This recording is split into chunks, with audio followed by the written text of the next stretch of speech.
Reducing monomers from polymers. So polymer molecules are very large compared with most other molecules. Repeating units are used when displaying the formula. So this is the repeating unit. Now change the double bond in the monomer to a single bond in a repeating unit. So this is the monomer and the double bond is changed to a single bond. Now the bonds on either side of the polymer must extend out. As you can see here, the bonds are extending outside the bracket. A small subscript of N is written on the bottom right hand side to indicate a large number of repeat units.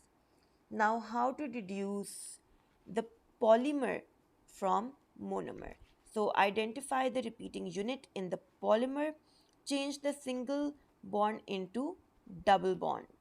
Now this is a monomer. So basically if you see a double bond between carbons, it's a monomer, and if you see a single bond, it is a repeating unit. So remove the bonds from each side of the repeating unit and the subscript N.